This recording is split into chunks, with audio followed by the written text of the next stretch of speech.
डर सबको लगता है। फागुन का महीना लग गया था और ये फागुन तो वैसे भी माया के लिए खास था। उसकी पहली होली जो थी, चंद्रपुर के एक छोटे से गांव में ब्याह कर आई थी माया। घर में मां नहीं थी। पिता ने बड़ी बंदिशों के साथ पाला था उसे, इसलिए शादी के बाद जब ससुराल में पति का प्यार मिला तो उसका मन इंद्रधनुष सा खिल सा गया। दिन ढलने लगा था। दोपहर की गर्म रोशनी के ढलते ही आकाश शीतल होने लगा था। नई नवेली दुल्हन माया गुनगुनाते हुए छत पर ठंडी हवा में टहल रही थी कि उसने देखा आमतौर पर चहल पहल से भरा वो मोहल्ला अजीब से सन्नाटे से घिरा दिख रहा था। गांव के लोगों ने शाम ढलते ही अपने घरों के दरवाजे बंद कर लिए थे और खिड़कियों पर काला पर्दा डाल दिया था। सड़कों पर ऐसे सन्नाटा पसरा था जैसे बाहर कर्फ्यू लगा हो। माया को यह सब अजीब लग रहा था।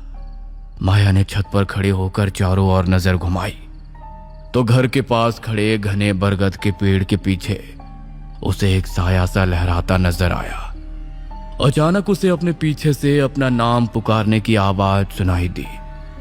माया ने चौंक कर पीछे देखा तो वहां उसे राघव खड़ा दिखाई दिया। राघव, आप हो? मैं तो डर ही गई थी। वैसे एक बात बताओ, ये गांव वाले ऐसे घरों में क्यों कैद हैं? ये यहाँ की परंपरा है। फागुन के महीने में दिन छिपे बाहर निकलना अपशगुन होता है। अच्छा। माया ने एक बार फिर बरगद की ओर देखा। उसे एक बूढ़ा लाठी टिकाता बरगद के पीछे से गुजरता दिखाई दिया। सूरज ढलने के बाद उस तरफ मत देखना, अब चलो नीचे। लेकिन क्यों? अभी अभी तो मैंने एक आदमी को वहां से गुजरते देखा। कुछ नहीं है वहां, मैंने कहा चलो यहां से। माया नीचे आ गई थी, लेकिन राघव का व्यवहार और वो बूढ़ा उसे थोड़ा अजीब लग रहा था। सुन कमला, तू जानती है क्या उस बरगद का क्या चक्कर है? बहू जी, उधर मत जाना आप। क्या मनहूस बातें लेकर बैठ गई आप। मैं चलती हूँ। अरे रुक तो, बोलना क्या बात है। मेरे को बस इतना पता है कि उस बरगद के पास कुछ है। पता नहीं कौन उधर दिया लगाकर जाता है, लेकिन होली की रात भारी है इस गांव पर। जब भी दिया दिखता है किसी न किसी की मौत होती है। ये क्या कह रही है? दिया से किसी की मौत कैसे हो सकती है? कमला ने कोई जवाब नहीं दिया और सर झुकाकर तेज कदमों से आगे बढ़ गई। माया के मन में पहली बार सवाल शोर मचा रहे थे। उस रात खाने की मेज पर जब उसने राघव से इस बारे में पूछा तो राघव का चेहरा अचानक सख्त हो गया। उसकी सांस भी माया को घूरने लगी। ये सब क्या फालतू की बातें हैं माया? कुछ साल पहले होली के दिनों में गांव में कुछ हादसे हुए थे, बस उसी का वहम पाल रखा है इन अनपढ़ों ने। तुम इन सब पर ध्यान मत दो और अपना नाश्ता खत्म करो। उस रात बरगद के पेड़ और जलते हुए दिए के बारे में सुनकर माया की नींद उड़ गई थी। सास की सख्त चेतावनी और राघव की चुप्पी ने माया के मन में एक अनजाना डर बिठा दिया था। शाम का वक्त था। माया राघव की पहली पत्नी से हुई बेटी पीहू को ढूंढ रही थी। कहाँ चली गई ये लड़की? पीहू बेटा, आओ दूध पी लो। लगता है बाहर निकल गई। मैं देखकर आती हूँ, कहीं दूर ना निकल जाए। माया बिना कुछ सोचे झट से बाहर निकलती है और गली में जाकर पीहू को आवाज लगाने लगती है। तभी उसकी नजर बरगद के पेड़ की ओर जाती है, जहां एक दिया जल रहा है।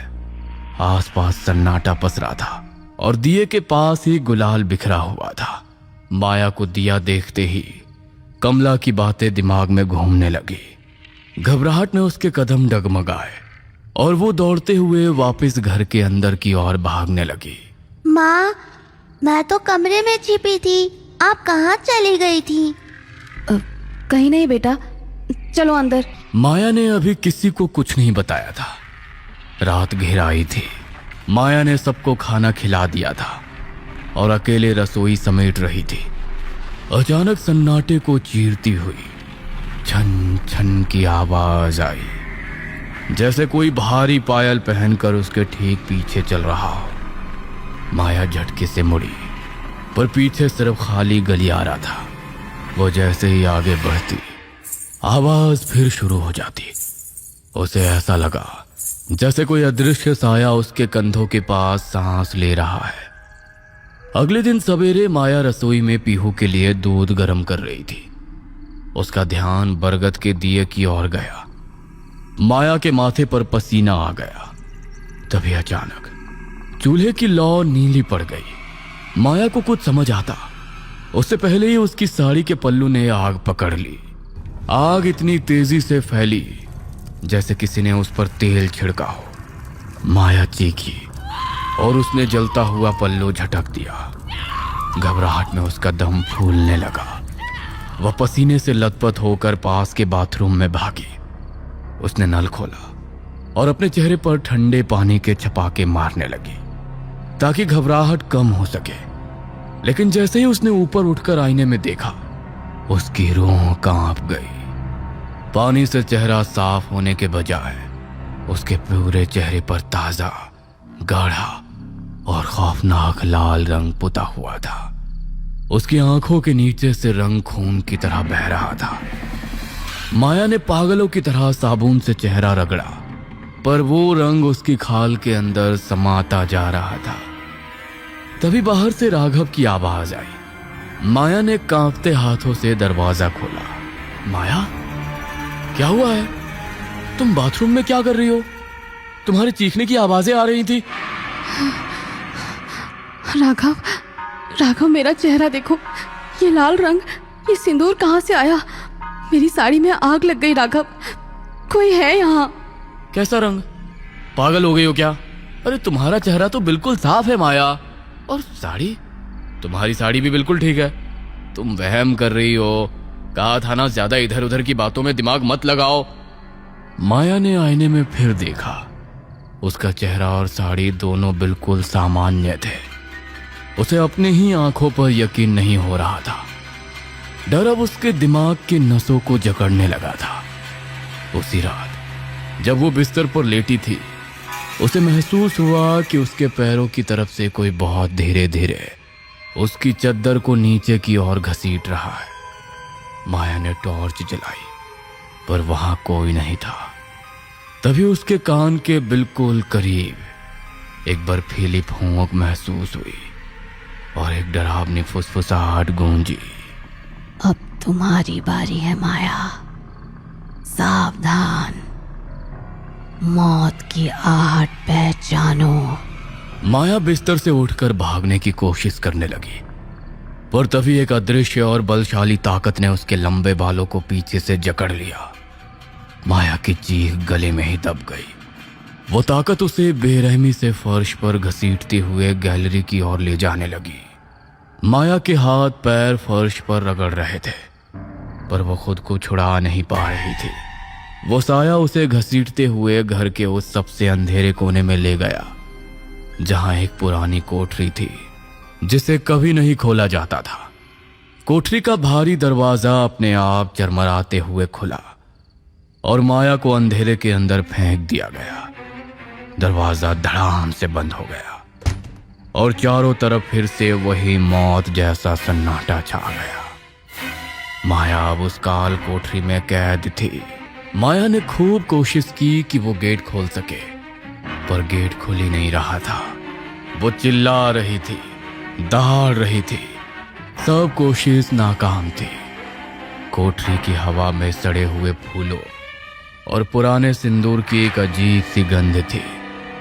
माया फर्श पर सिमटी हुई कांप रही थी। तभी कोने में एक मिट्टी का दिया अपने आप जल उठा। उसकी नीली लौ ने दीवारों पर डरावनी परछाइयां बना दी। अचानक उस धुंधली रोशनी के बीच एक सफेद साया उभरने लगा। वो एक औरत थी जिसके बाल कमर तक बिखरे थे। सफेद साड़ी खून के धब्बों से भरी थी और उसकी आंखों की जगह दो काले गड्ढे थे जिनसे खून रिस रहा था।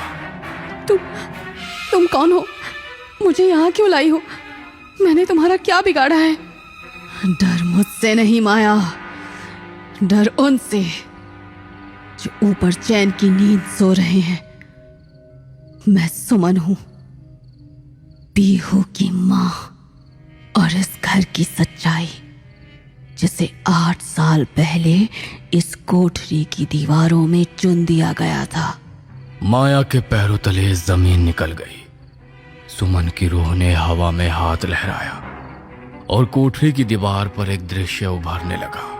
अरे पकड़ इसके हाथ पैर और बांध के ले चल कोठरी में। ये अब दोबारा मां ना बन सके है। क्या करेंगे इसका? एक छोरी जनकर हमारे सर पर लाद दिए इसने। इससे पीछा छूटे तो दूसरी लेकर आऊंगी तेरे लिए, कच्ची उम्र की। मैंने तांत्रिक से बात कर ली है। उसका कहना है कि बलि से ही इस घर के लिए चिराग आएगा। विनय, राघव, इसे बेहोश करके होलिका के अंदर बांध दो। ऊपर से लकड़ी लगाकर होली सजा देंगे। पूरे गांव के सामने अंतिम संस्कार होगा इसका, किसी को खबर ना लगेगी। सुमन चीखती रही, लेकिन राघव और उसकी माँ, भाई विनय और पिता ने उसके हाथ पैर बांधकर सुमन को होली में बांधकर जला दिया। जीते जी नर्क भोग कर मरी हूं मैं। जिंदा जलना क्या होता है समझती हो ना? लेकिन मुझे क्यों मार रही हो? मैंने तो तुम्हारा कुछ नहीं बिगाड़ा। वो तांत्रिक राघव का बाप और भाई से बदला ले चुकी हूं मैं। राघव को मार नहीं सकती क्योंकि उसकी अपनी बच्ची को अनाथ नहीं करना चाहती, और वो बुढ़िया उसे भी माफ कर दिया था। लेकिन मुझे आना ही पड़ा। राघव और उसकी माँ ने फिर से वही षड्यंत्र रचा है। तेरे बांझ होने की खबर लग गई है उन्हें, और अब वो तुझे भी खत्म करके नई बहू लाना चाहते हैं। कल रात होली है माया। कल रात राघव तुझे केसर वाला दूध देगा और वो तेरा आखिरी घूंट होगा। नहीं नहीं, राघव ऐसा नहीं कर सकते। वो मेरे पति हैं। वो किसी का नहीं है माया। उसे सिर्फ बेटा चाहिए। कल रात जब वो बरगद के पीछे होलिका दहन की तैयारी करेगा तो उसमें तेरा भी दहन होगा। अचानक एक जोरदार आवाज के साथ कोठरी का दरवाजा खुला। राघव हाथ में टॉर्च लिए खड़ा था। कमरे में अब कोई रूह नहीं थी, सिर्फ धूल उड़ रही थी। राघव ने माया को बेरहमी से हाथ पकड़कर ऊपर खींचा और कमरे में ले जाकर बंद कर दिया। पूरी रात माया खिड़की से उस बरगद को देखती रही, जिसकी शाखाएं अब किसी जल्लाद के हाथों की तरह हिल रही थी। अगली शाम होली का त्योहार शुरू हुआ।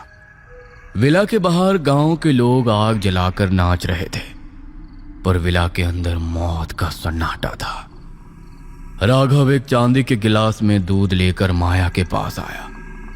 उसकी आंखों में एक अजीब सी ठंडी चमक थी। पी लो माया, होली मुबारक हो। माया ने गिलास हाथ में लिया। उसे सुमन की चेतावनी याद आई। उसने चालाकी से दूध कालीन पर गिरा दिया और बेहोश होने का नाटक करने लगी। राघव और उसकी मां ने उसे उठाया और घसीटते हुए उसी विशाल बरगद के पेड़ के नीचे ले गए। जल्दी करो राघव, आधी रात है, अभी गांव में कोई नहीं है। इसे ठिकाने लगा दो। इस बार बलि सही हुई तो अगले साल घर में कुल दीपक जरूर आएगा। जैसे ही राघव ने माया को लकड़ी में धकेलने के लिए हाथ बढ़ाया, माया ने अपनी आंखें खोल दी। उसने पास में रखे गुलाल को मुट्ठी भर के राघव की ओर उछाला। राघव की आंखों के आगे अंधेरा छा गया और वो जाकर जमीन पर पड़े एक भारी पत्थर से जा टकराया। होली मुबारक हो माँ जी। माया ने अपनी मुट्ठी में भरा रंग सास के चेहरे पर मला और उसी के साथ सन्नाटे को चीरती हुई एक भयानक चीख गूंजी। माया की सास के चेहरे से खून बह रहा था। उसका चेहरा मोम की तरह पिघल कर गिर रहा था, मानो किसी ने एसिड उड़ेल दिया हो। राघव को अचानक माया के चेहरे में सुमन का चेहरा दिखाई देता है, जिसे देखकर उसके होश उड़ जाते हैं। नहीं, ये नहीं हो सकता। तुम तो मर चुकी हो। मैं मरी नहीं थी राघव, तुमने हत्या की थी। सिर्फ मेरी नहीं, मेरे प्यार और मेरे विश्वास की भी। और शायद अपनी मौत के लिए तुझे माफ भी कर देती, लेकिन तुम माँ बेटे की गंदी सोच न जाने कितनी मासूमों की बलि लेती। अरे तेरे जैसा कोई आदमी कल को मेरी बच्ची को भी लड़का पैदा करने की मशीन समझे, उससे पहले खत्म कर दूंगी तेरे जैसी सोच को मैं। बरगद की जड़ें सांपों की तरह राघव और उसकी मां के पैरों में लिपट गई। वे दोनों चीखते रहे, पर जड़ों ने उन्हें खींचकर जमीन के अंदर समा लिया। माया अपनी बेटी पीहू को लेकर बंगले से बाहर की ओर भागी। जैसे ही वो बाउंड्री के पास पहुंची, उसने पीछे मुड़कर देखा। बरगद के पेड़ के पास जल रहा नीला दिया अचानक बुझ गया। अगली सुबह जब गांव वाले वहां पहुंचे तो बंगला खाली था। बरगद का पेड़ रातों रात सूखकर काला पड़ चुका था। पुलिस को वहां राघव और उसकी मां का कोई निशान नहीं मिला, पर गड्ढे की खुदाई में सुमन के कंकाल मिले। शहर के एक छोटे से घर में माया पीहू का हाथ पकड़कर सो रही है। अचानक पीहू नींद से कुनमुनाती है। माया उठकर उसे देखती है। तभी उसकी नजर पास के आईने पर पड़ती है। आईने में माया का चेहरा साफ है, पर उसके पीछे सुमन की रूह खड़ी मुस्कुरा रही है। सुमन धीरे से अपना हाथ माया के सिर पर रखती है और गायब हो जाती है। इंसाफ मिल चुका था, पर उस सिंदूर का श्राप अब माया की सुरक्षा का कवच बन गया था।